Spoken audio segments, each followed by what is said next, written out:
ويسر لي أمري واحلل عقدة من لساني يفقهوا قولي. أما بعد قال رب اشرح لي صدري ويسر لي أمري واحلل عقدة من لساني يفقهوا قولي ولا حول ولا قوة إلا بالله العظيم. Sedang maaf yang dirahmati Allah sekalian, alhamdulillah, syukur kepada Allah Subhanahu wa taala kita dapat bersama kembali selepas kita bercuti seketika bagi memberi laluan kepada sembahyang tarawih di bulan Ramadan. Dan insya-Allah pada malam ini kita nak menyambung pembicaraan kita tentang bagaimana kita nak menjadi seorang Muslim yang sejati, yang sebenar-benar, dengan kita menjadikan kitab yang ditulis oleh Dr. Fathi Yaqan rahimahullah sebagai panduan kita. Kitab Madza Ya'ni Intima'i Al-Islam, apa artinya saya memeluk Islam. Dan kita masih lagi tuan-tuan membicarakan perkara yang paling asas dalam menjadikan diri kita sebagai seorang Islam, yakni saya mestilah Islam daripada sudut akidah. Kita sampai nombor 8. Kita sampai nombor 8. 6 dah habis. Ya. Cikgu tak tahu minggu lah. Masa cikgu minggu lah kita tak tahu. Ada? Masa minggu lah sebelum Ramadan tu sampai 7/5. Baik. Hari ini kita pergi nombor 8. Saya mestilah berusaha. Saya mestilah berusaha mengetahui nama-nama dan sifat Allah yang layak bagi kemuliaannya. Berkata Abu Hurairah radhiyallahu, Rasulullah sallallahu alaihi wasallam telah bersabda, lillahi 99 isman mi'atun illa wahidah la yahfazuha ahadun illa dakhala al-jannah wa huwa witrun yuhibbul witra. Allah Subhanahu wa taala mempunyai 99 nama, kurang 100. Siapa yang hafaznya akan memasuki syurga. Allah itu ganjil, yakni tunggal, dan menyukai bilangan yang ganjil. Hadis sahih riwayat Bukhari dan Muslim. Baik tuan-tuan, muslimin muslimat yang dirahmati Allah. Kata pengarang kitab, untuk menjadikan kita Muslim yang sebenar daripada sudut akidah, kita mesti berusaha untuk mengetahui nama-nama dan sifat-sifat Allah yang layak bagi diri. Jadi tanggungjawab kita tuan-tuan sebagai seorang yang mukallaf, hukum dia ialah fardu ain atas setiap diri kita untuk mengetahui dan mengenal akan nama-nama serta sifat Allah Subhanahu wa taala. Siapa yang tak belajar, maka hukumnya berdosa. Sebab tu tuan-tuan, kita nak belajar tentang nama dan sifat Allah ni supaya kita kenal Allah, kenal sifat-sifat Allah bertepatan sebagaimana yang diajar oleh Rasul dan diterangkan oleh Allah Subhanahu wa taala. Bukan kita main kenal-kenal ikut sedap kita saja. Sebab tu kita kena tengok lagu mana. Sebab tu tuan-tuan, Allah Subhanahu wa taala ni dia ada nama-nama yang mulia. Tadi tu imam kita baca dah. Imam kata apa? Allah itu ada Asmaul Husna, ada nama-nama yang baik-baik. Nama daripada nama-nama Allah yang paling masyhur Allah. Kerana Allah itu lafzul jalalah. Jadi lafaz yang maha besar. Di samping tu banyak lagi lah tuan-tuan, antaranya apa dia? Ar-Rahman, Ar-Rahim, Al-Qudus, As-Salam, dan macam-macam lagi. Jadi tuan-tuan, adalah satu perkara yang sangat-sangat menghairankan kalau kita selaku manusia tak kenal Allah. Pencipta alam ni, bos pada alam ni tak kenal. Sedangkan kita, bos kita di pejabat, mana ada orang tak kenal bos di pejabat? Dan kenal kita pada bos ni detail. Nama bos tahu, asal bos mana tahu, birthday bos pun ada yang tahu, apa yang bos suka, apa bos tak suka, warna apa, warna kegemaran bos, anak bos ada berapa orang, kita pakat tahu belakang. Tapi bos kita yang sebenar Allah Subhanahu wa taala, berapa ramai yang tahu? Sebab itu kata Abu Hurairah dalam hadis ini, lillahi tis'atu wa tis'una isman, Allah Subhanahu wa ta'ala mempunyai 99 nama. Mi'atun illa wahid, lagi satu cukup 100. Ini saja taukid saja. Nak abang bahawa apa dia? Allah Subhanahu wa ta'ala ada 99 nama. Tuan-tuan, 99 nama yang Nabi kata ni tuan-tuan, bukanlah yang mutlak. Bukanlah yang mutlak. Kerana apa? Kerana Allah Subhanahu wa ta'ala ini, yang kita tahu 99 tu, yang Allah beritahu pada kita. Tapi nak cerita, segala nama-nama yang baik adalah milik Allah Subhanahu wa ta'ala. Jadi kita perlu meyakini dan beriktikad bahawa semua nama yang baik itu, yang jumlahnya kita tak tahu pada hakikat yang sebenar, adalah milik Allah Subhanahu wa ta'ala, yang kita cuma tahu 99 nama saja. Tuan-tuan muslimin muslimat rahimakumullah, kata Nabi lagi, la yahfazuha ahadun illa dakhala al-jannah. Nabi kata, tidak akan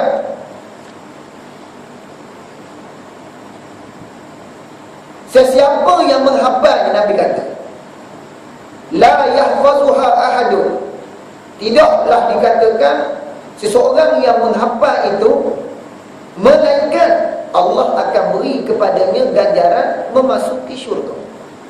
La yahfazuha ahadun illa dakhala al-jannah. Tuan-tuan, nama Allah 99 ni, Allah ni dah mudah dah. Ada orang buat lagu nasyid. Nah, kalau dulu nasyid nada murni lah, nasaluka ya Allah, itu apa itu? Lepas tu ada pula nasyid daripada apa Indonesia. Nah, asma Allah husna tu, saya salah mana-mana pun. Alhamdulillah anak-anak kita di sekolah peringkat sekarang ni pakai apa? Anak-anak kita sekolah. Sebab Nabi mengatakan Allah memberi jaminan. Salah satu jalan daripada jalan untuk menuju ke syurga ni tuan-tuan banyak. Antaranya Allah kata, hafal nama dia. Baik, di sini perselisihan ulama. Apakah sekadar kita menghafal itu boleh masuk syurga? Yang masuk hafal ni apa dia? Takkan hafal-hafal lagu Asma'ullah 99 masuk syurga dah. Berselisih pendapat ulama dalam menyatakan apa yang dimaksudkan dengan menghafal nama Allah itu. Kalau menurut Ibn Qayyim rahimahumullah, dia kata orang yang menghafal nama Allah ni, dia kata ada 3 peringkat. Ada 3 peringkat, 3 tingkatan. Tingkatan pertama, kata Ibn Qayyim, yang paling bawah sekali, orang yang sekadar menghafal nama-nama Allah mengikut bilangan. Ada menghafal nasyid tu lah. Anak-anak sekolah Arab dia baca pagi-pagi, nyanyi pagi-pagi. Itu paling bawah sekali. Tingkatan yang kedua, kata Ibn Qayyim, orang yang memahami makna dan perkara-perkara yang ditunjuki oleh makna tersebut.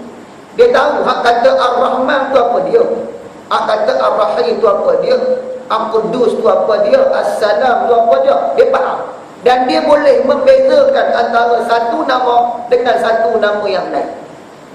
Itu tingkat yang kedua. Maknanya orang mengaji. Kalau hak tadi dia menghafal saja. Dan peringkat yang ketiga, kata Ibn Qayyim rahimahumullah, yakni orang yang mengaplikasikan nama-nama Allah itu. Macam mana dia mengaplikasikan nama-nama Allah? Digunakan nama-nama Allah itu ketika mana dia berdoa kepada Allah Subhanahu wa ta'ala. Sebab tu tuan-tuan, kalau kita faham nama Allah, sedar. Sebab tu kita berdoa itu, nak minta apa? Nak minta rezeki, Ya Razzaq. Nak minta kekuatan, bantuan kekuatan, Ya Qawi, Ya Latif, Ya Aziz, Ya Jabbar. Nak minta ampun pada Allah, Ya Ghafur, Ya Rahim, Ya Latif. Bila kita gunakan ni, kata Imam Ibn Qayyim rahimahullah, ini peringkat yang paling tinggi. Sebab apa?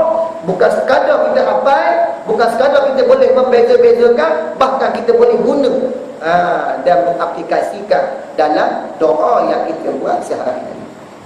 Dan sambung lagi lagi dalam hadis sahih ini, kata Nabi, wa huwa, yakni Allah itu witrun, ganjil, yakni tunggal. Yuhibbul witra, sukakan kepada yang ganjil. Allah 99 nama ni, Allah ni suka pada bilangan yang ganjil. Dia beza dengan kita. Kita tuan-tuan suka hak genap. Ya 9, bagi cukup 10 kata Allah, satu lagi bagi 10 lah. Kita suka genap. Sedangkan Allah suka hak ganjil. Nabi suka hak ganjil. Ledak. Banyak tuan-tuan dalam kita tengok, langit ni Allah jadi ganjil 7 lapis. Bumi Tuhan jadi ganjil 7 lapis. Ibu mengandung ganjil 9 bulan. Dah. Hari seminggu 7 hari, bukan 8 hari. Pintu syurga 7. Syurga tu ada 7 pintu. Kita ada anak, Allah suruh kita sunatkan kita akikah anak kita hari yang ke-7. Kita tawaf keliling Kaabah 7 kali. Kita ambil wudu, sunat 3 kali. Nah, apa lagi? Kafan mayat perempuan 5 lapis, laki 3 lapis. Ganjil.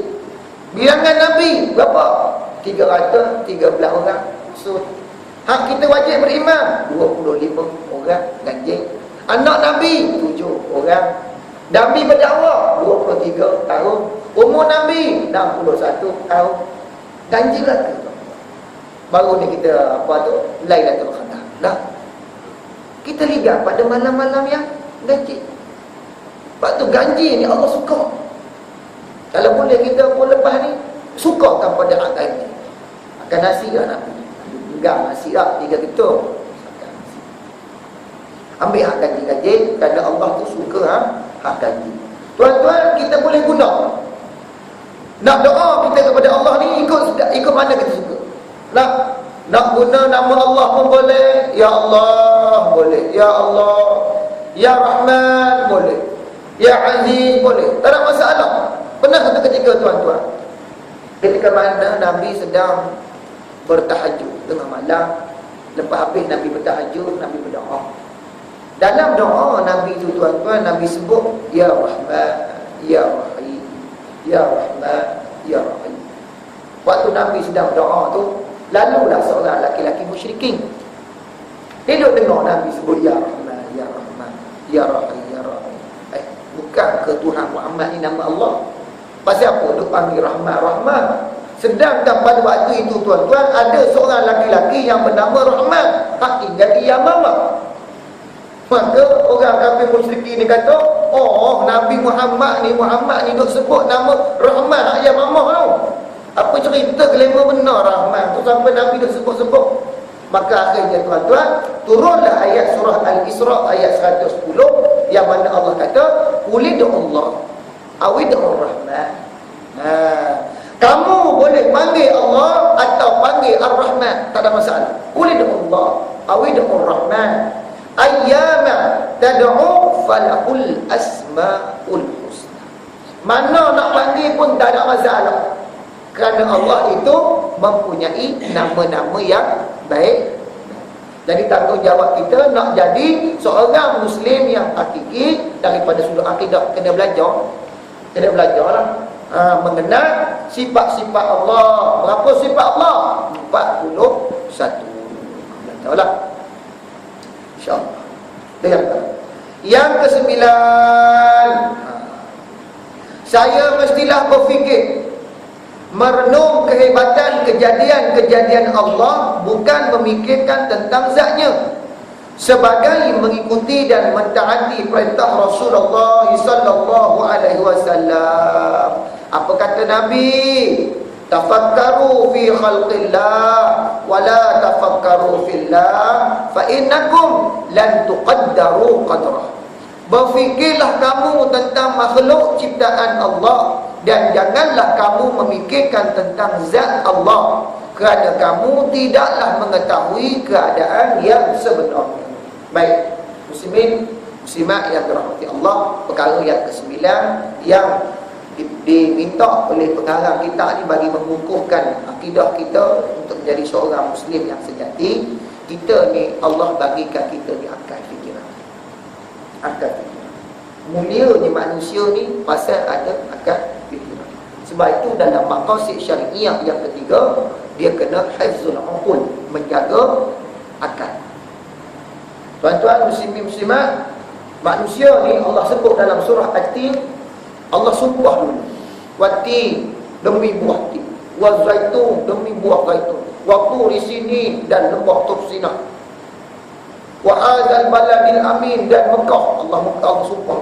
Dan aku bersumpah dengan nama Mekah. Laqad khalaqnal insana fi ahsani taqwim. Allah sumpah dengan nama makhluk ni.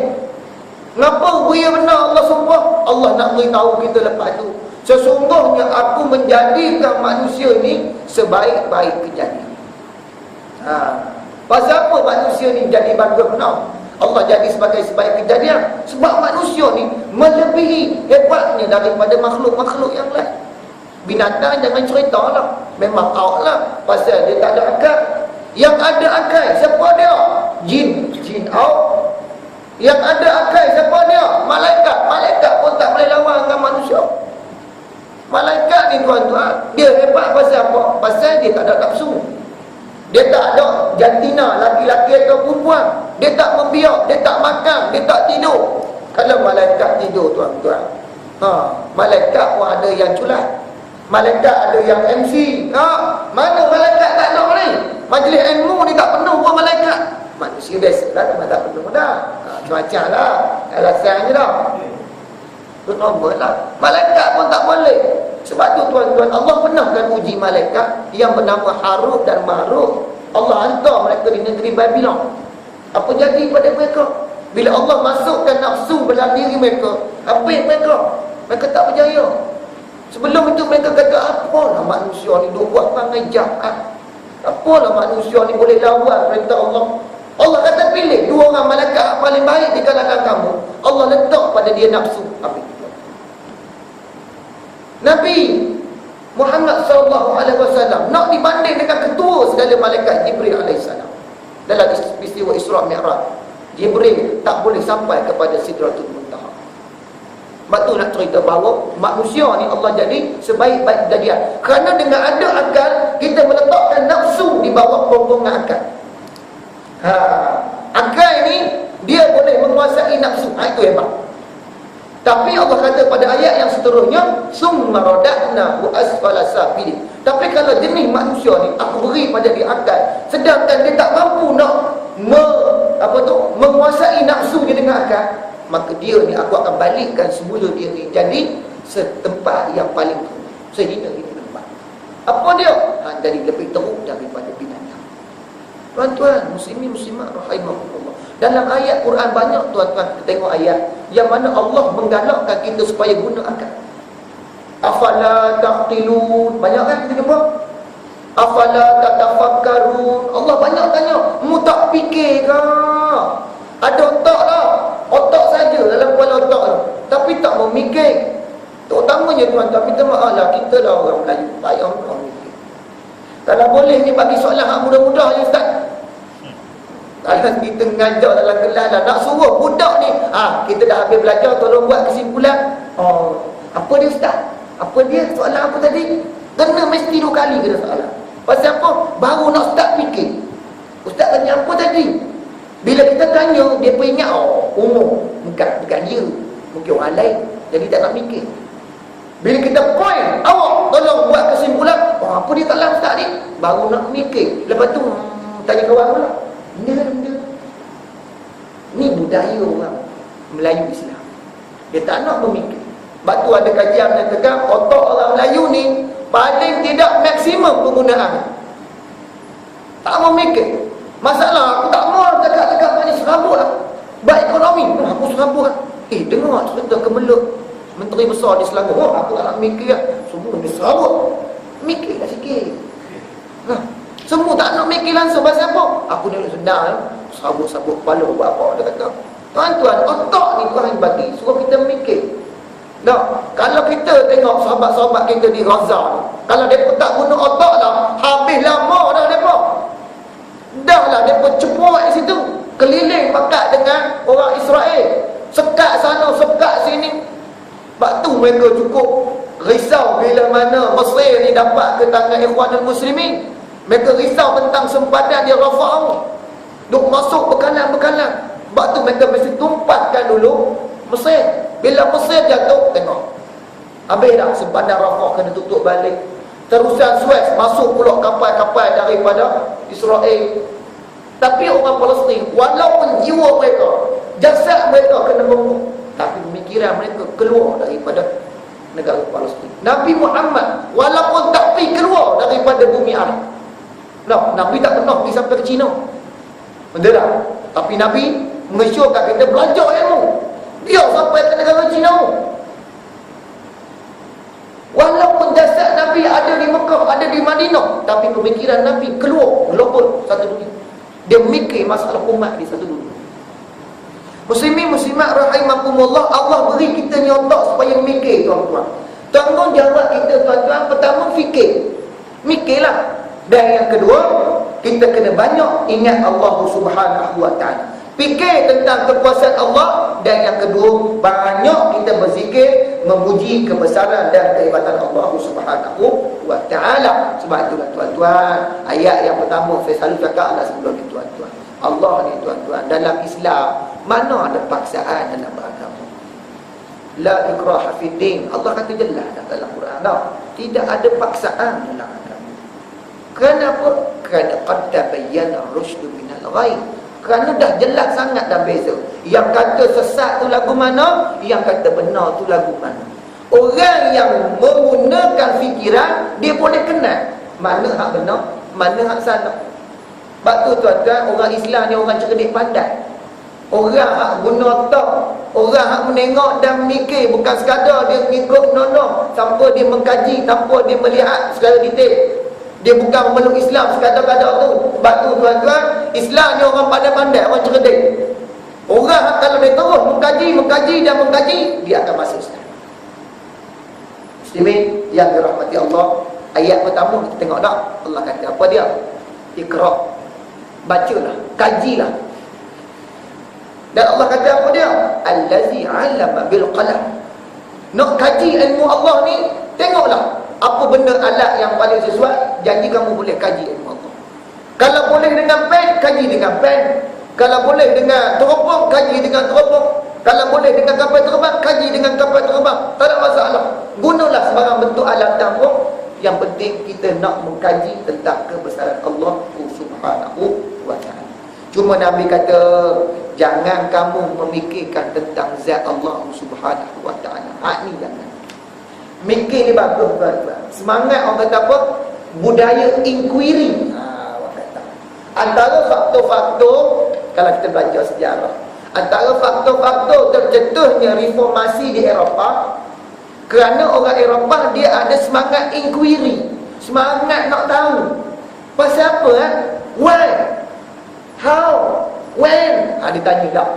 Bila ada benda dalam kepala, kita mula nak mikir, nak tanya, nak kaji, nak cari. Tuan-tuan muslimin muslimat rahimakumullah, bila ada semangat dalam diri kita nak tahu, bagus. Ini kadang-kadang kita main belajar macam, aku ni lama dah Islam, tapi aku ni tak tahu Islam aku ni betul tak. Dengar ustaz cakap, betul ada benda tak kena. Ada benda lagi aku tak faham. Tak, ada semangat tu, nak tahu dan nak tahu. Tapi tuan-tuan, semangat nak tahu ni pun kena hati-hati. Kena hati-hati. Duk nak mikir je. Boleh mikir, tapi Nabi kata pun jangan mikir tentang zat Allah. Yang kamu kena fikir tentang kejadian Allah. Jangan fikir tentang zat Allah. Pasal apa? Pasal kamu tak mampu. Aku nak tahu juga. Nak tahu juga Allah ni lagu mana. Jangan. Mu tak mampu. Mu nak mikirlah tentang bumi, tentang serangga, tentang apa? Tentang udara, tentang ikan, tentang air, tentang tanah. Hak ni mu boleh fikir. Cuma jangan mikir tentang Allah. Tak kira aku nak mikir juga. Tak lama tuan-tuan, 2 bulan lepas tu tengok dia duduk tepi jalan, duduk erik esok. gantung piring kat telinga. Ngapa tu? Itulah orang degil. Orang dah kata jangan duk kaji zat Allah, nak juga kaji last sekali gila. Gila. Muslimin yang dirahmati Allah. Apa Nabi kata? Tafakkaru fi khalqillah. Nabi kata, berfikirlah kamu pada kejadian Allah Subhanahu wa taala. Wala tafakkaru fillah, dan jangan kamu berfikir pada zat Allah. Kenapa? Nabi kata fa innakum, kerana sesungguhnya kamu lan tuqaddaru qadrah, kamu takkan mampu nak mengetahui tentang hakikat sebenar zat Allah Subhanahu wa taala. Tuan-tuan, kita ni yang beriktikad dengan iktikad ahli sunnah wal jamaah, tuan-tuan, iktikad kita senang saja, tuan-tuan. Bila kita bertanya tentang Allah, iktikad kita tentang Allah ni apa dia? Allah itu ada zat, Allah itu ada nama, dan Allah itu ada sifat. Lagu mana zat Allah? Wallahu a'lam. Tapi zat Allah satu saja. Zat Allah tu satu. Nama Allah 99, sifat bagi Allah ada 41. Senang. Jadi kita sebagai ahli sunnah wal jamaah belajarlah sifat tu. Tanggungjawab kita sebagai mukallaf belajar sifat.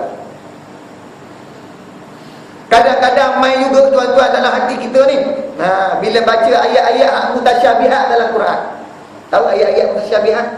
Ayat-ayat sama-sama yang tak jelas. Ni kadang-kadang kita baca ni. Yadullahu fawqa aydihim, tangan Allah di atas tangan mereka. Summa istawa 'alal ardh, kemudian Allah pun beristiwa, bersemayam di atas arsh. Ni ayat-ayat yang mutasyabihat. Lagu mana Allah ni duduk? Lagu mana Allah ni merhati kita? Lagu mana Allah ni? Kita kata lagu mana? Lagu mana? Dia main lah dia. Duk mikir, mana Allah boleh buat lah. Tuan-tuan, bila saja main lintas dalam hati kita, tuan-tuan, cepat-cepat sebut a'udzubillahi minasyaitanirrajim. Ini waswas syaitan. Kata aman tu billah. Allah kata lagu tu. Allah kata nanti akhir zaman akan berlakunya tiupan sangkakala. Lagu mana sangkakala? Besar mana Israfil? Beriman sudahlah, aman tu billah sudahlah. Allah tak suruh sampai mu nak mengkaji lagu mana sifatnya. Hak kata hari kiamat ni, tunggu sajalah. Hak penting kita buat preparation. Tak payahlah duk menghitung hari.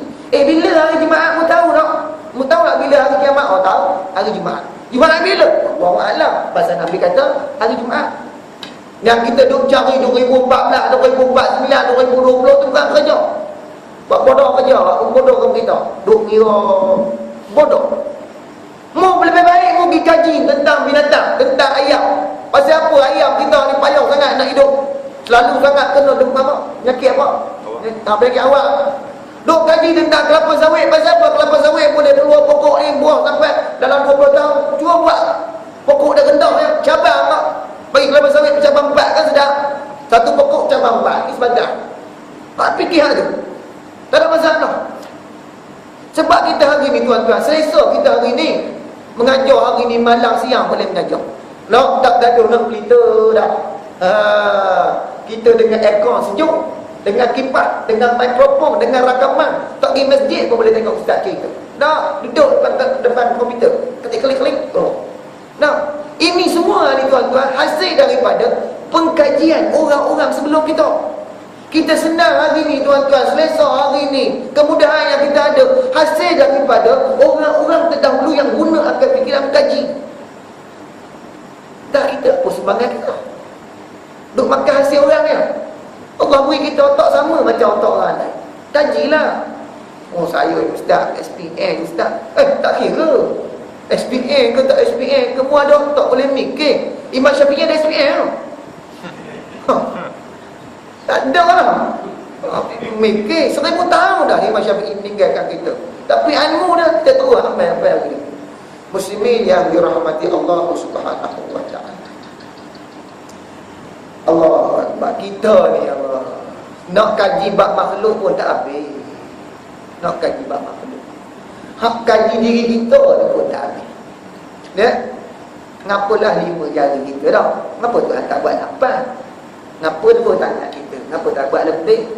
Kenapa gigi kita berhenti tumbuhnya? Dah. Sedangkan tulang-tulang kita alai terus tu. Cuba bayangkan gigi kita macam gigi merang, beaver.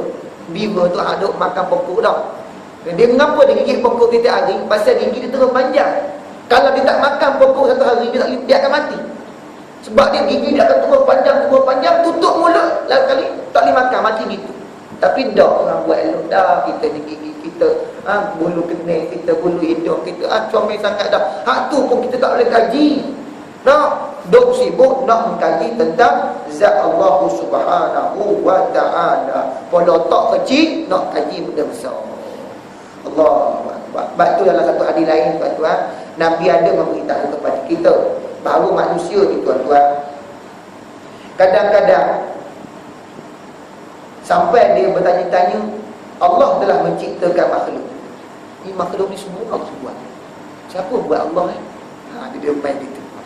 Siapa buat Allah? Nabi dah kata, manusia ni kalau dalam keadaan dia bersenang-senang, dia mikir, oh lawa lalang ni Allah buat. Tapi Allah lagu mana? Siapa buat dia tu? Allah ni tak ada permulaan. Dia tak nak bayang. Tak ada permulaan. Macam mana satu benda tak ada permulaan? Itu pun dia bingung dah nak kaji. Sebab tu kita tak boleh nak kaji. Allah tak ada mula, tak ada akhir. Aku kalau tak ada akhir, aku boleh accept lagi. Tapi tak ada mula. Sebab sesuatu benda tu mesti ada mula. Habis itu macam mana Tuhan? Dia main. Nabi kata apa dia? Pertanyaan yang sedemikian, maka hendaklah berkata dalam hati, amantu billah. Sudah. Amantu billah. Dalam kitab hak yang Allah pernah beri kepada Nabi Ibrahim AS, ni Nabi kata, dalam suruh Nabi Ibrahim dulu, Nabi kata Allah ada memerintahkan sewajarnya setiap yang berakal, selagi akal fikirannya tidak hilang, mesti membahagikan masa dia kepada 4. Dulu dalam kitab Nabi Ibrahim kata Nabi, Allah ada memerintahkan, dia kata manusia ni yang masih ada akal, dalam satu hari, satu malam, 24 jam, kita kena gunakan masa kita untuk 4. Agihkan pada 4. Satu waktu untuk kita berzikir, bermunajat dan berdoa pada Allah. Dalam satu hari kita, ada tak waktu kita berzikir, munajat, doa pada Allah? Satu waktu. Yang kedua, kata Nabi, waktu untuk kita bermuhasabah. Duduk muhasabah diri kita. Yang ni jaga orang pun. Kita kerja nak muhasabah orang je. Kita tak boleh muhasabah kita, nak muhasabah orang. Orang ni semua tak kena ke? Kita seorang elok. Sedangkan diri kita ni Allah Akbar. Tak cerita banyak kali. Tak mana elok pun tak tahu. Setiap lubang yang ada pada diri kita ni semua Allah sumbat dengan najis. Lubang hidung najis, lubang mata najis, lubang telinga najis, lubang kubur najis. Dua hari tak mandi, busuk. Tak mana elok kita tahu duk cari salah orang saja. Salah kita ni banyak, silap kita ni banyak. Tu yang kedua. Yang ketiga, kata Nabi dalam kitab Nabi Ibrahim dulu, Allah ada perintahkan supaya waktu ada digunakan untuk berfikir tentang ciptaan Allah. Satu, waktu untuk beribadah. Satu lagi, waktu untuk bermunajat. Satu lagi, waktu kita kena guna akal untuk memikir tentang kejadian Allah. Ini kena macam satu hari ni kita mikir apa tuan-tuan? Tuan-tuan ada mikir apa tak? Tengok satu benda mikir. Kena buat tak? Tengok langit, Allah Akbar. Paling bodoh pun tengok langit, hebatlah hujan. Hujan lepas. Subhanallah. Berapa titik apa hujan tu hari ni? Berapa liter apa Tuhan turun kat hujan hari ni? Dekat ni. Desa Serai Setiap. Berapa liter apa Tuhan turun ayam? Berbanyak pokok perlukan ayam. Satu mikir pun dah sekali kalau bengong sangat pun subhanallah sudah. Bodohnya lah. Dan yang keempat kata Nabi, waktu untuk kita menumpukan kepada keperluan harian kita. Waktu untuk kita bekerja. Maknanya 4 benda kita kena buat dalam satu hari. Satu, masa kita untuk kita beribadah. Yang kedua, waktu untuk kita bermunajat, muhasabah. Yang tiga, waktu memikirkan tentang kejadian Allah. Dan yang keempat, barulah kita habiskan sikit seruang waktu kita untuk cari ni dong, celik mata, mikir nak macam mana duit ada ni weh, raya lepas gaji dapat lagi, nak minta duit layan nak mok ni dah masuk lantang lah. Buku pemok sorok siap, isteri tu sorok siap-siap bang. Dia tahu dah ni nak pinjam duit layan nak ni, kita tahu duit ada ni. Nak buat macam mana? Nak buat overtime ke? Duk mikir itu sampai malam duk mikir. Nak cari duit, cari duit, cari duit. Ni hujung minggu ni siapa nak buat open house? Duk mikir macam open house pula. Dengan kata Datuk nak buat open house ni, Lima Datuk lah. Suram ni sangat buat. Budak-budak ramai dengan bisik. Paling kuat dapat tupat sate 3 cucuk. Contoh lah. Teginu, pindah tunggal. Datuk nak buat rumah open house. Duk mikir itu. Muslimin muslimat yang dirahmati Allah sekalian. Manakala sikit lagi ni kita ambil yang 10 pula dah.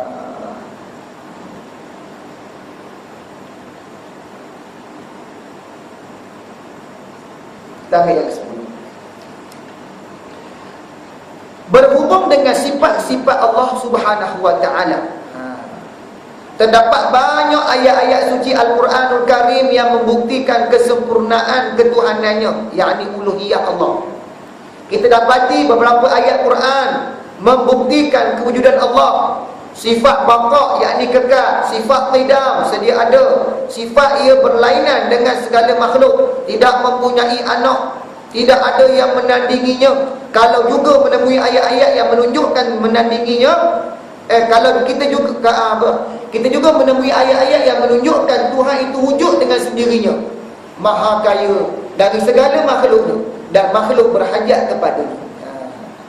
Demikian juga kita menemui ayat-ayat yang menunjukkan keesaan Allah pada zatnya, sifat-sifatnya dan perbuatannya, kekuasaannya, keagungannya dan keluasan ilmunya ke atas sesuatu. Kita temui lagi ayat-ayat yang menemukan iradah Allah mengatasi segala iradah yang lain, dan Allah itu bersifat hidup dengan hidup yang penuh dengan kesempurnaan. Muslimin yang dirahmati Allah sekalian, kita pergi kepada yang ke-10. Sebagai seorang yang sepatutnya mempunyai akidah yang betul, kita perlu banyak melihat pada ayat-ayat Al-Quranul Karim yang menceritakan tentang sifat-sifat dan kesempurnaan Allah Subhanahu wa ta'ala. Pernah satu ketika tuan-tuan, orang kafir musyrikin berjumpa dengan Nabi Muhammad SAW. Orang kafir ni tanya, ya Muhammad, Tuhan kamu Allah tu lagu mana? Lagu Tuhan kami kau buat daripada apa? Buat dari batu kau, besi kau, standard steel kau, emas kau? Tuhan kamu tu ada mak dah, anak dia berapa orang? Lagu mana tangan Tuhan kamu? Duk tanya tentang Tuhan yang diseru oleh Nabi kita Nabi Muhammad SAW. Jadi orang kafir ni, kepala otak itu, sebab dia duk compare Tuhan dia dengan Tuhan yang diseru oleh Nabi Muhammad. Hak kata baik sangat Tuhan pun pasal apa? Kau Tuhan pun buat daripada emas kau, Tuhan kami daripada batu, dari simen. Maka turunlah ayat surah Al-Ikhlas yang kita baca. Surah Al-Ikhlas, surah Qul huwallahu ahad. Ya Muhammad, pergi jawab ke orang musyrikin ni.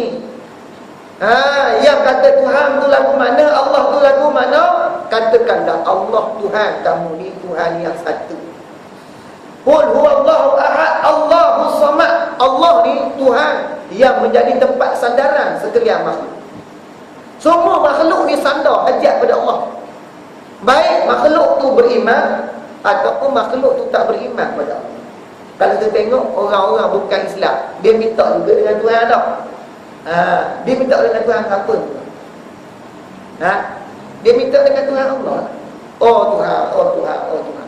Nah, Allah beri pada mereka, tapi sayang tuan-tuan, dia menafikan yang Allah dia beri. Berkata ni tok pekong kami yang beri. Tapi pada hati dia, dia sadar kepada Tuhan. Tuhan sebenarnya siapa dia? Allah. Dia percaya pada ada satu kuasa. Tapi bila dapat apa yang dia nak, dia kata hak bagi ni tok nenek dia, dewa dewi dia. Lam yalid wa lam yulad. Apa dekat orang kafir ni? Tuhan Allah ni dia tidak ada anak. Bukan macam Tuhan kamu, seretik anak dia. Wa lam yulad, dan dia tak ada mak bapak. Pasal dia tidak ada permulaan. Wa lam yakul lahu kufuwan ahad. Mu tak sahlah nak samakan apa saja. Baik daripada segi zat, baik daripada segi sifat dengan sebarang makhluk yang ada atas muka bumi. Mu tak payahlah nak banding dengan Tuhanmu. Tuhanmu tu makhluk. Yang kamu nak banding ni Khalik, pencipta. Tuan-tuan, nak banding pun biar padan gitu. Nak banding ni biar padan. Kita nak banding makhluk dengan makhluk pun banyak agak padan. Contohlah orang tanya, mana laju? Kata mesti ke kata kancing? Contoh je orang tanya. Awak ni pun biar lelok nak banding. Saya boleh kata kancing ni turbo ni ustaz. Ustaz naik Mercedes ni. Ustaz main kita test power ustaz mana laju kata. Contoh, bukan saya tak tahu kata Mercedes. Laju saja. Orang nak banding lah kancingmu dengan kereta Mercedes, dengan kereta Ferrari. Itu makhluk dengan makhluk. Mike Tyson, heavyweight, nak lawan dengan peninju Malaysia. Orang kata apa? Feather lightweight. Hak jadi 45 kg ke bawah. Janganlah tuan-tuan nak berlawan. Wakil kampung takkan nak lawan dengan wakil Olimpik. Betul tak? Sukan sekolah rendah, umur 12 tahun ke bawah.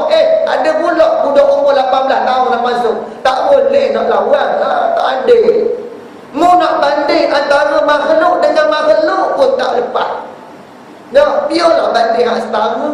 Ini ada nak banding makhluk dengan Khalik. Tak boleh nak banding. Tak ada tandingan, tak ada bandingan Allah ni dengan makhluk. Muslimin yang dirahmati Allah sekalian. Dia ni tuan-tuan, kita ni pasal tak boleh nampak Allah. Allah buat kita ni tak boleh nampak Allah. Kalau lah kita ni boleh nampak Allah, tuan-tuan, selesai cerita. Tuhan, nampak Tuhan bersuadang kat langit tu. Baiklah ke nikah kita. Betul tak? Payah nampak Allah lah tuan-tuan. Saya abang sekali. Dua benda ni kalau Tuhan tunjuk kat kita, semua baik berlaku kan? Satu, kalau Tuhan tunjuk malaikat ada kiraman katibin kiri dan kanan kita. Tak ada seorang kat rumah. Masjid belaka, semua pakai pengaji belaka. Tak ada orang buat maksiat tu tengok TV sekali, tak ada orang siapa. Pasal malaikat. Tak boleh. Nak buat dosa macam mana malaikat dia?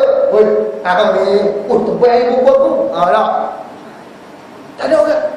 Dan yang kedua tuan-tuan, kalau Tuhan tunjukkan roh orang yang dah mati, datang balik cerita kat kita pengalaman dia dah sebulan masuk dalam kubur. Apa semua apa malam ni kita ada jemputan khas yang akan berkongsi pengalaman. Siapa dia? Namrud. Namrud agama Nabi Ibrahim datang. Malam ni nak cerita apa habuan dia setelah dia menentang Allah Subhanahu Wa Taala dan Nabi Ibrahim alaihissalam. Baiklah ke? Tapi Allah sengaja buat benda tak nampak.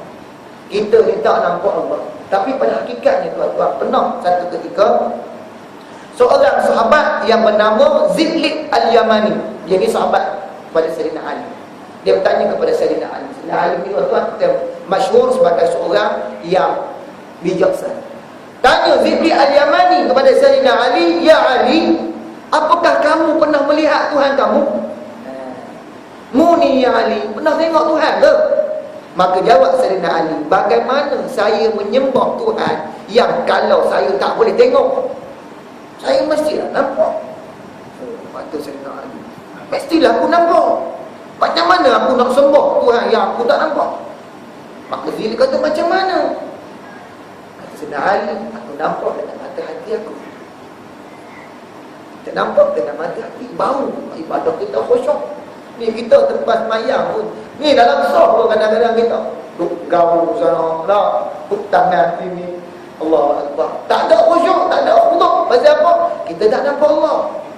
Kita tak ada rasa apa ni? Kita ni muqarabah dengan Allah, hampir dengan Tuhan. Tak rasa kita ni diawasi oleh Allah. Tak ada rasa apa ni? Ihsan. An ta'budallaha ka'annaka taraha fa in lam yakun tara fa innahu yara. Tak ada. Sebab tu Sayyidina Ali kata, aku nampak Tuhan tu. Pasal apa? Aku nampak dengan. Tapi tuan-tuan, tak semua orang boleh nampak Allah. Pasal apa? Pasal mata hati kita terlindung. Sebagaimana orang kafir tak nampak cahaya hidayah disebabkan kesesatan. Lagi dia sesat, lagi dia tak nampak hidayah. Tapi kalau dia mencari cahaya Allah, dia akan jumpa. Masalahnya, dia memilih jalan sesat. Macam mana nak nampak hidayah? Orang yang ahli maksiat, dia tak nampak cahaya takwa. Masuk Ramadan, keluar Ramadan, kembali buat maksiat. Pasal apa? Masih lagi di dalam dunia tu. Dia rasa Allah ni hanya memerhatikan dia dalam bulan Ramadan. Tak berjaya dia jadi orang yang bertakwa sebab dia telah disesatkan dengan kealpaan, lekong. Dan kita pun kadang-kadang kita bimbang ahli ibadah ni tuan-tuan pun tak dapat melihat Allah dengan mata hati. Kenapa? Kerana kita merasa ujub dengan ibadah kita. Aku ni baru dah, apa lagi aku ni haji ni dah, sedekah mana dah, banyak dah ibadah aku ni, merasa ujub, ilmu pun banyak dah. Ustaz mana tu? Dah, aku level tinggi lagi. Rasa ujub dah. Habis tuan-tuan, tak dapat kita nak menang. Allah Subhanahu Wa Taala ni tuan-tuan, kita tak mampu nak tengok. Tak mampu nak tengok dengan mata kepala kita. Dan kita tak layak nak tengok Allah dengan keadaan diri kita yang kotor ni. Mana layak kita nak tengok Allah? Nak jumpa apa? Datuk Seri Najib pun tak layak. Pergi dekat mana Putrajaya. Nampak? Saya nak jumpa Datuk Najib. Ada buat appointment. Hang sama. Manusia pun tak layak. Kita nak jumpa orang besar-besar ni kena buat appointment tu. Ada appointment? Tak ada. Tak ada. Memang dia mesyuarat, bincang alasan. So ni kerja buat alasan. Dia mesyuarat. Dia ada hal penting. Dia ada jumpa klien. Macam pasal apa? Pasal hang tak layak. Kalau ada buat appointment, dah ada dah detail nak bincang apa, baru hang layak. Sama manusia pun kita tak layak. Aku tak lagi kita nak tengok Allah Subhanahu Wa Taala. Muslimin yang dirahmati Allah sekalian. Sebab tu tuan-tuan, dalam apa yang kita belajar pada malam ni dapat kita simpulkan bahawa nak tak nak kita kena mengaji. Tak, kita ada buka tak kelas berkait dengan akidah. Belajar apa akidah. Bila kita belajar apa akidah, insya-Allah kita akan kenal bagaimana Allah Subhanahu Wa Taala minta kita supaya kenal dia lagu mana. Itu yang penting. Tapi kalau kita tak kenal Allah, kita bimbang sebagaimana Allah kata, man kana fi hazihi a'ma wa huwa fil akhirati a'ma wa adallu sabila. Barang siapa hak dekat dunia ni dia dah buta, dia tak nampak Allah, dia tak kenal kebenaran, Allah kata akhirat esok Allah akan bangkitkan dia dalam keadaan buta. Itu kita bimbang.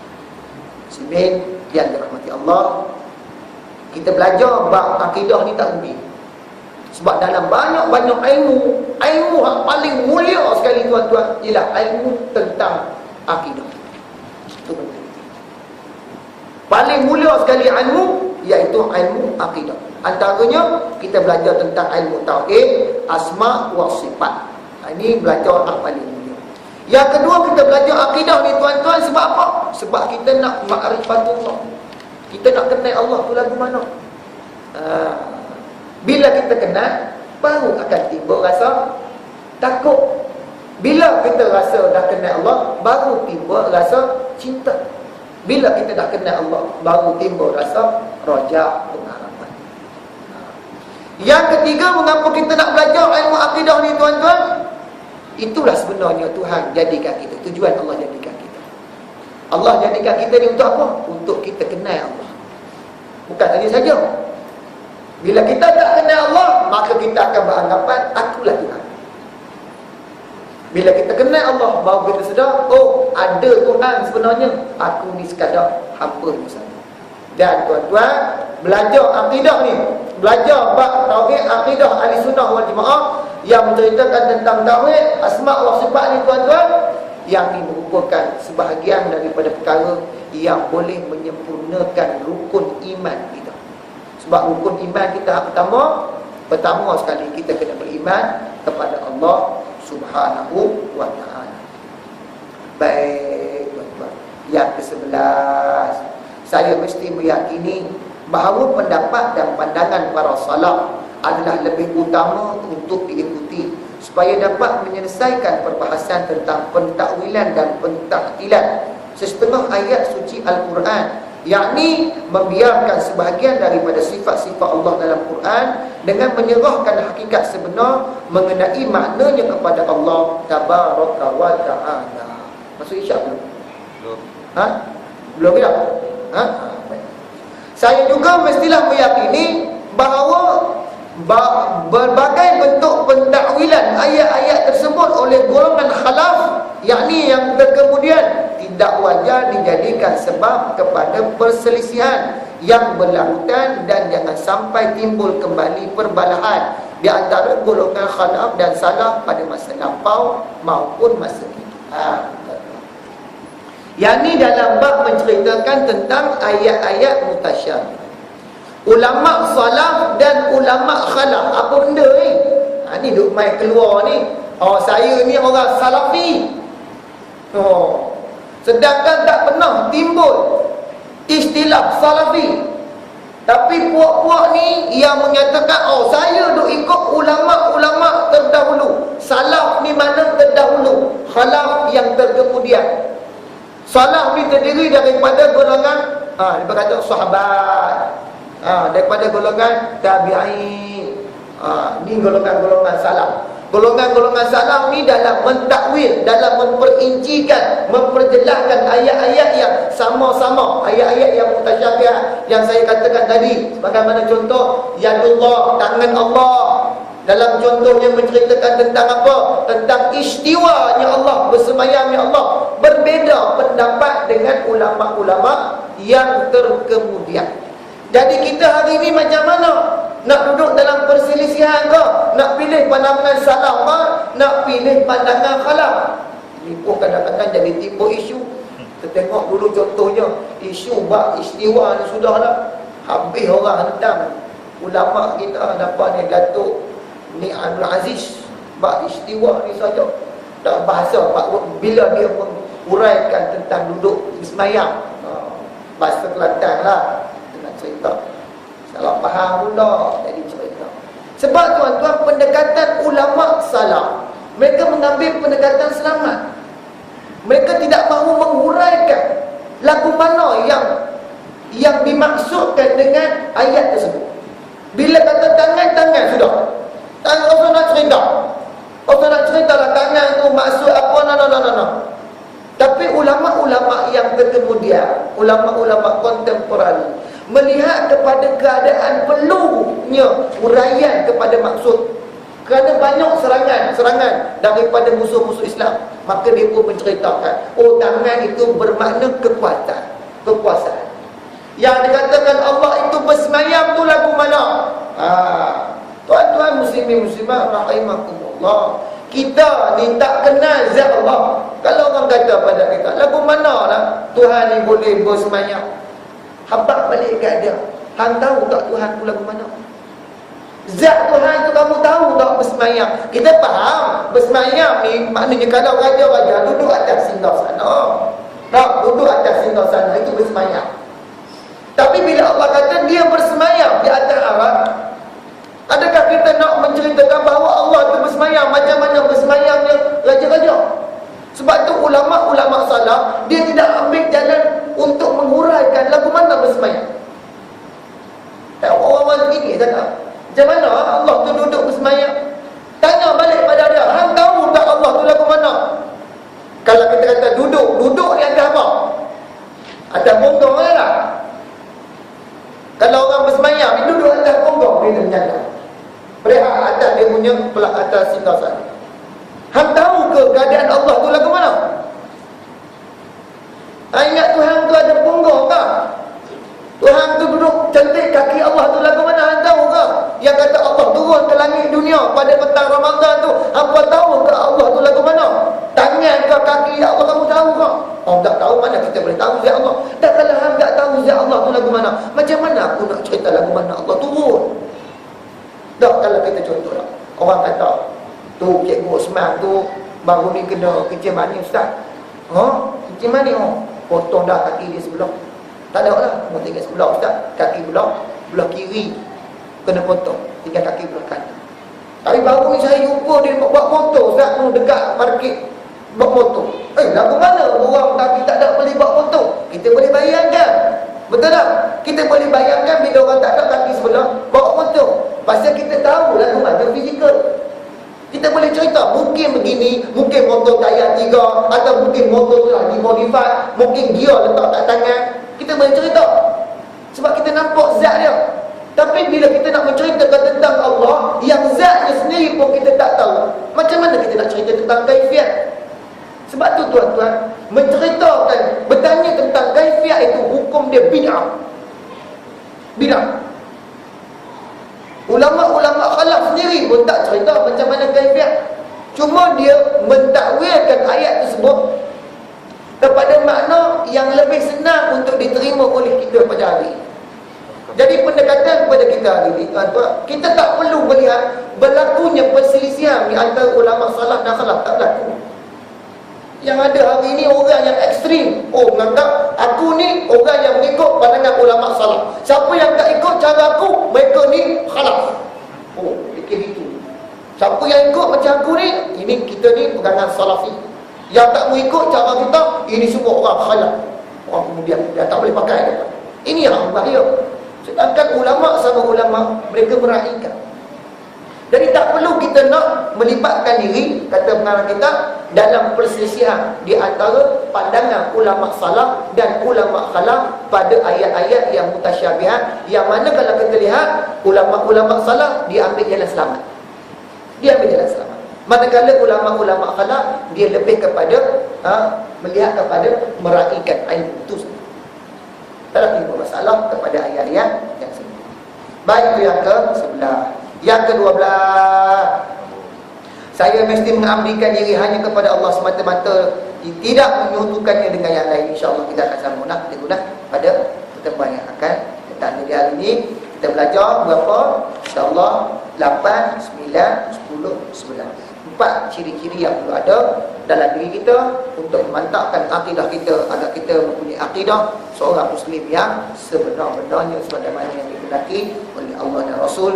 Mudah-mudahan kita semua mendapat rahmat dan kasih sayang daripada Allah, kerana kita dengan ikhlas duduk dalam majlis ini cuba mencari kelemahan, cuba meruntuhkan kesilapan atas apa yang kita selama ni amalkan. Tapi banyak lagi tuan-tuan bincangnya kita dalam mengetahui tentang agama yang kita anut. Semoga Allah mengampunkan dosa-dosa kita di saat kita satu masa dulu jahil tentang hakikat sebenar tentang agama kita. Semoga Allah mengambil perbuatan kita pada malam ini sebagai amal soleh yang akan menyelamatkan kita insya-Allah pada hari mahsyar, hari yang Nabi Allah katakan yauma la yanfa'u malun illa man atallaha biqalbin salim. Saya mohon ampun dan maaf ambil masa tuan-tuan pada malam ini kita lebih sikit daripada masa yang diberikan. Belum terlewat untuk saya ucapkan selamat hari raya Aidilfitri, maaf zahir dan batin sepanjang perkenalan kita. Aku qali hadza wa astaghfirullahalazim wa lakum wa lisa'il muslimin wal muslimat wal mu'minina wal mu'minat fastaghfiru fa yafawzul mustaghfirin wa yanajatul katibin. A'udzu billahi minasyaitonir rajim. Bismillahirrahmanirrahim. Allahumma inna ala zikrika wa syukrika wa husni ibadatik. Allahumma nawwir qulubana bi nuril hidayatik kama nawwarta al-ardha bi nuril syamsika abadan abadan wa rahmatika ya arhamar rahimin. Allahumma ij'alna minat tawwabin waj'alna minal mutatahhirin waj'alna min ibadika as-salihin. Wa sallallahu ala sayyidina Muhammad wa ala alihi wasallam. Walhamdulillahi rabbil alamin. Assalamualaikum warahmatullahi wabarakatuh.